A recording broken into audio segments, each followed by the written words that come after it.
Operation Epic Fury, launched February 28, 2026, killed Supreme Leader Ali Khamenei in its opening salvo, striking oil and uranium enrichment facilities with bunker-busting bombs, and triggered an Iranian retaliation with over 500 ballistic missiles across the Persian Gulf. Since then, oil prices have surged 40%, and the Strait of Hormuz is under a blockade that nobody seems to know when it will resolve. Anyways, last night the trailer for the third Dune movie came out, and an idea randomly came to me that we can use Dune to understand the current Iran-Israel-US conflict. Preface, I'm just a massive Dune fan with a philosophy degree, and this is my current understanding of the geopolitical sphere, so if I get anything wrong, please enlighten me in the comments. Alright, this may seem like a joke to those who do not know ball, but let me tell you, Dune basically predicted the current US-Iran-Israel conflict to a T, telling us exactly what would happen when imperial powers fight over a desert's most valuable resource. The author, Frank Herbert, confirmed as much in his 1980 academic essay, Dune Genesis.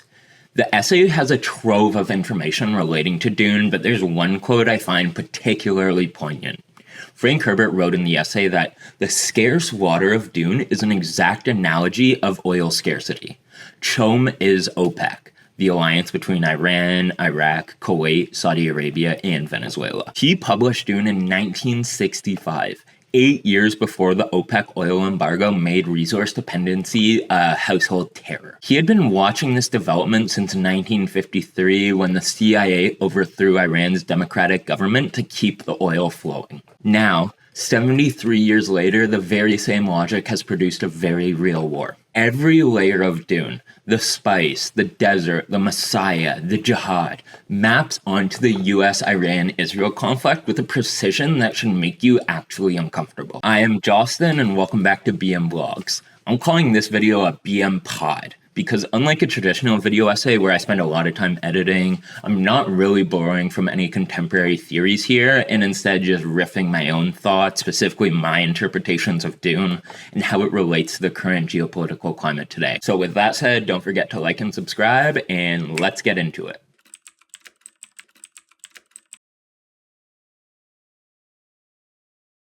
Herbert's real prescience. Dune fans, hope you saw what I did there.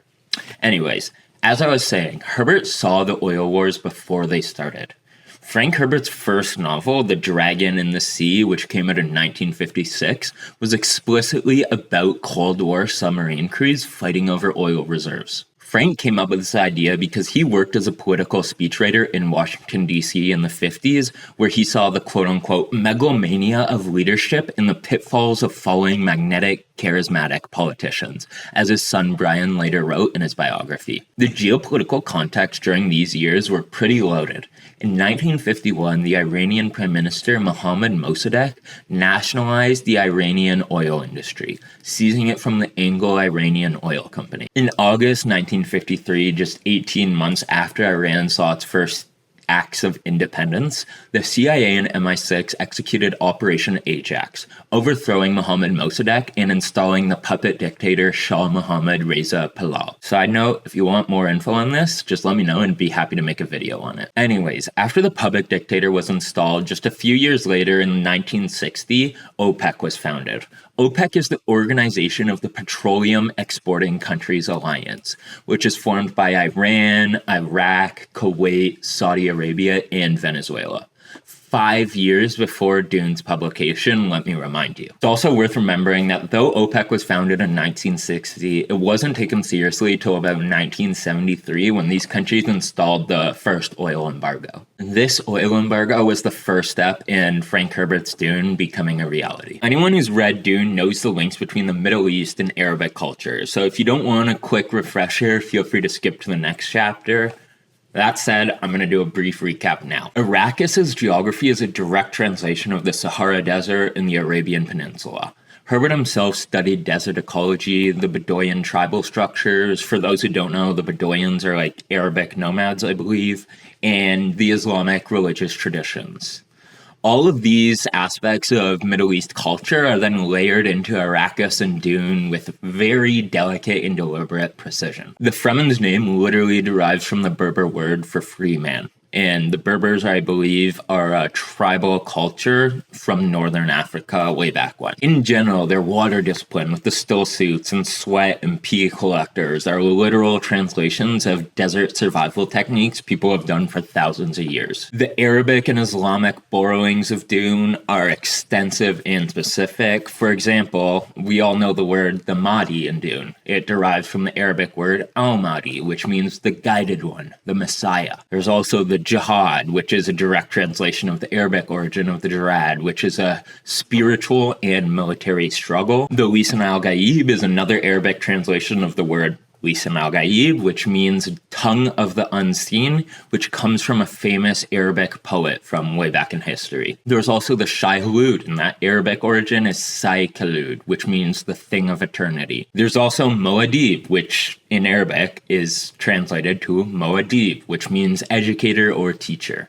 There's also usul, which again, usul in Arabic means fundamental principles. There's the shaitan, which means Satan in Arabic. The translations are endless. I could pull up the Dune glossary and we could do this for days. Herbert also drew from Leslie Blanch's The Sabers of Paradise, which came out in 1960 and is about Aman Shami's Muslim resistance against Russia. Ryan Herbert, Frank Herbert's son, even once confirmed that Paul Atreides was modeled after T.E. Lawrence, the British citizen who led the Arab forces in a successful desert revolt against the Turks during the First World War. This is the exact historical event that led Frank Herbert to consider the possibility of an outsider leading a native force against the morally corrupt occupiers of the desert world. Rand's resource position makes the parallels complete. Iran holds approximately 209 billion barrels of proven oil reserves, according to Science Direct, ranking third globally. The Strait of Hormuz, which is flanked by Iran's coastline, carries roughly 20 million barrels of oil per day. In other words, over 20% of the global oil production. When Iran partially closed the Strait of Hormuz a few weeks ago during the current conflict, WTI crude oil surged from $57 to $120 per barrel. Arrakis' spice checkpoint is the Strait of Hormuz in real life. The parallels are identical. The US-Iran conflict has the exact structure of a specific Dune subplot. Let me lay it out. A distant imperial power manipulates a resource-rich desert nation, installs puppet rulers, crushes democratic movements, and is ultimately shocked when the blowback arrives. I'm going to recap the history of the US intervening with Iran, and then you can come to your own conclusion on what exactly I'm referring to. Starting in 1953 with Operation Ajax. A CIA operative named Kermit Roosevelt Jr., who, by the way, is the grandson of Theodore Roosevelt, spent $1 billion on behalf of the CIA, bribing journalists in Iran, funding street mobs, and staging false flag attacks to overthrow the newly Democratic-elected President Mohammad Mossadegh. Kermit Roosevelt had agents posing as communists to bomb a Muslim leader's home. He had the BBC send coded messages to coup plotters. Mohammad Mossadegh was eventually arrested after all these false flag operations by the CIA began to work, and the Shah returned as the leader of the Iranian Republic. After this, a new oil consortium gave British Petroleum a 40% stake in all Iranian oil, and the US companies another 40% stake of Iranian oil.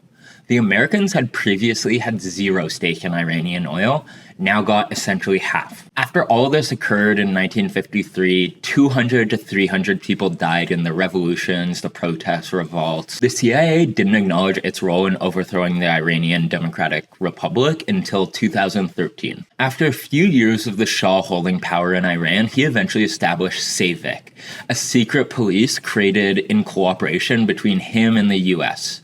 The CIA trained over 400 SAVIC officers per year, and by the late 1970s, Amnesty International called Iran's human rights record one of the worst in the world. Over 20 years later, revolution finally took place. Ayatollah Khamenei returned from 15 years of exile to Iran. Millions greeted him. Students stormed the US embassy on November 4th, explicitly invoking the 1953 coup that was done to them. These students held 52 hostages for 440 44 days, and the US has had no embassy in Iran since. Fast forward another 40 years, President Trump withdraws from JCPOA, which is the nuclear agreement that all the major countries agree to. In doing so, he reimposed maximum pressure sanctions, cutting Iran's oil exports by more than half and triggering Iran's worst economic crisis in over 40 years. Now, 2026, where we are today. In other words, the war that Dune predicted.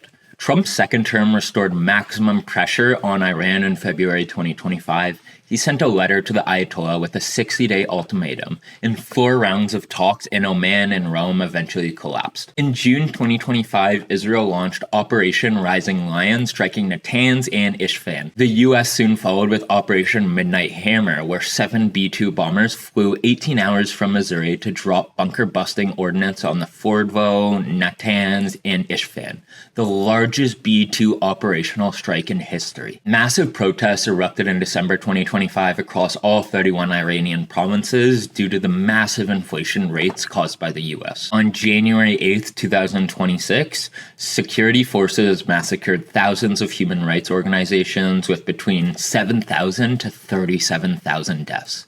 Trump told Iranians to keep protesting. On February 28, 2026, the US and Israel launched Operation Epic Fury, with nearly 900 strikes in 12 hours. Ali Khamenei was killed in the first wave alongside the defense minister, the IRGC commander, and dozens of senior officials. Iran retaliated with over 500 ballistic missiles and 2,000 plus drones. 6 US service members were killed in a single strike on a co-op base. As of March 15, 2026, there is yet to be a ceasefire. Alright, this is where things get juicy. Herbert's power structure maps onto the real geopolitical architecture with eerie precision. First of all, in Dune, there's an organization called CHOAM that's essentially a gigantic monopoly encompassing all forms of commerce across the universe, which essentially controlled all economic affairs across the cosmos. CHOAM is OPEC. Herbert literally said this in his essay Dune Genesis. In the Dune universe, the Padishah Emperor held roughly 25% of all CHOAM shares, but needed cooperation from the Landsraad, the assembly of noble houses, to maintain control. This quote-unquote Landsraad can be seen as a cabinet of sorts, like any government has. This mirrors how no single nation dominated OPEC, or how the UK couldn't overthrow Iran without the US's backing. In Dune, the Spacing Guild operated as a silent partner whose monopoly on transportation gave it veto power, paralleling how global shipping and financial infrastructure constrains even the most powerful resource owners. We are seeing that today with the Strait of Hormuz. The Spacing Guild is the Strait of Hormuz. The Harkonnen-Atreides conflict represents the European and American imperial competition over Middle Eastern oil. You can choose whether the Harkonnens or the Atreides represent the US and UK in this instance. On the other hand, the Fremen, whose names are Arabic-inspired as we went over earlier, sit atop of the resource that both houses are desperate to control. I don't think it's a coincidence that Arrakis sounds exactly like Iraq. Anglo-Iranian Oil Company, which operated in Iran starting in 1908, reported $40 million in euros in after-tax profits in 1947, while they only gave Iran $7 million. Workers earned 50 cents per day, living without running water in settlements called paper cities. The Harkonnen brutal extraction regime we see in Dune on Arrakis is not a metaphor. It's what the Anglo-Iranian Company did to Iran. The Fremen Uprising happened in 1979, and it is happening again. The structural parallels between the Fremen Revolution and the Iranian revolutionary history are not metaphorical. They are the same. The Fremen are colonized desert people exploited for spice. Iranians were exploited for oil by a Western-backed monarchy. The Harkonnens operated as brutal colonial overlords, the same way the Savak secret police operated as a brutal repression apparatus. The Emperor was a distant imperial power enabling exploitation. The US and UK were distant powers backing the Shah. Paul Atreides arrives as an outsider who catalyzes revolution. Ayatollah Khamenei, the founder of the member of the Islamic Republic of Iran, returned from exile to catalyze revolution. Khamenei's rise carried explicit messianic undertones. He was described as a figure radiating with redemption. Popular tales claimed his face appeared on the moon. Crowds believed he had supernatural powers, that he was the hidden Aman returning. A journalist once wrote that Khamenei never suggested that he was the Aman, but he never bothered to reject such illusions either. This is exactly what Paul Atreides does with his prophecy of the Lisan al-Gaib. Ali Sharat's revolutionary ideology presented Islam as the one true liberator of the Third World from oppressive colonialism. Is this not exactly what the theology of the Fremen jihad represents? And just as Paul's jihad leads to a galactic jihad that kills billions of people, the Islamic Revolution was immediately followed by the Iran-Iraq War. 8 years of devastation killed an estimated of 500,000 to over 1 million people. Teenagers were wearing red headbands, charging across minefields, believing their sacrifice would hasten the appearance of the hidden Aman. Herbert's warning about revolutionary fervor consuming its own people could not be more literal. The Bene Gesserit's most sinister program is called the Missionary Protectiva, in other words, the black arm of superstition. The Missionary Protectiva plants religious myths on planets so that they can be exploited later in future generations. Frank Herbert wrote that the Bene Gesserit practiced religious engineering through the Missionary Protectiva, which spread infectious superstitions on primitive worlds, thus opening those religions up to exploitation. On Arrakis, or on Dune, they planted the Lisan al-Gaib and the Mahdi prophecies among the Fremen. Jessica notes the legend's prescience indicates that conditions on Dune are truly awful, since this legend is reserved only for the harshest environments. Operation Ajax was the Missionary Protectiva in real life. In Operation Ajax, CIA agents planted propaganda in Iranian newspapers, created fabricated documents, bribed journalists, posed as communists to bomb religious leaders' homes, and used the BBC to send coded messages. They engineered the cultural and informational conditions for regime change. They activated those conditions with paid street mobs and military coordination. Allen Dulles, the head of the CIA, authorized $1 billion to be used in any way that would bring about the fall of Mossadegh. The CIA created and trained SAVAK, Iran's secret police, installing an apparatus of surveillance and terror that operated for 22 years. In Noam Chomsky's famous book, Manufacturing Consent, he describes how media systems produce ideological compliance through structural mechanisms rather than overt coercion, like physical war. The Bene Gesserit's genius is the exact same. They don't force belief. They engineer cultural conditions so myths become self-sustaining across generations. In Edward Said's Orientalism, he describes how Western scholarship constructs the East as this exotic, backwards, and inferior mythological culture to justify imperial control. In Dune, the Imperium views the Fremen as the exact same way, just primitive desert dwellers whose culture only exists to be manipulated. The Missionary Protectiva on Arrakis mirrors Said's argument perfectly. The Imperium literally constructs the Fremen's religious narratives to serve imperial purposes. Vice is a curse disguised as a blessing. The academic concept of the resource curse was coined by Richard Otte in 1993, which describes the paradox whereby countries rich in natural resources experience lower economic growth, weaker institutions, more corruption, and greater conflict. Michael Ross's landmark 2001 study, Does Oil Hinder Democracy?, tested 113 countries and found a strong link between oil exports and authoritarian rule. Terry Lynn Carl's The Paradox of Plenty, published in 1997, documented how oil booms and busts are generally harmful to freedom and development. In 1965 to 1998, OPEC countries per capita decreased on average by 1.3%, while the rest of the developing world grew. Iran is a textbook case. Oil revenue funded both the Shah's authoritarianism and modernization of the Islamic Republic's repression apparatus. In 2009, oil and gas accounted for 60% of government revenue in Iran and 80% of export earnings.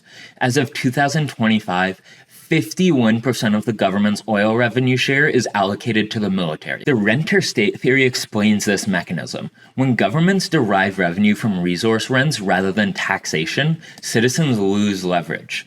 With no taxation, there's no representation.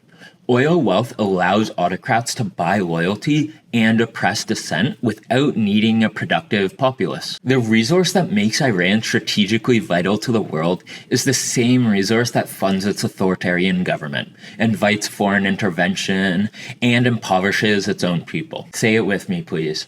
This is the central mechanism of Dune. Spice makes Arrakis the most strategically vital planet in the universe. Paul's threat to destroy all spice production, for example, weaponizes the resource curse itself, just as Iran's oil workers toppled the Shah by shutting off the oil in 1978. Paul holds the galaxy hostage by threatening to annihilate the one substance nobody can live without. The resource that should enrich Arrakis condemns it. Frank Herbert knew this and was trying to tell us this. Once again, this is my first time doing a BM pod, so I appreciate any support you're willing to give me, and any constructive feedback is always appreciated. Plus, I'm always down to discuss Dune and engage in debates and all that, so feel free to drop a comment below or email me if you want to talk further. Don't forget to like and subscribe.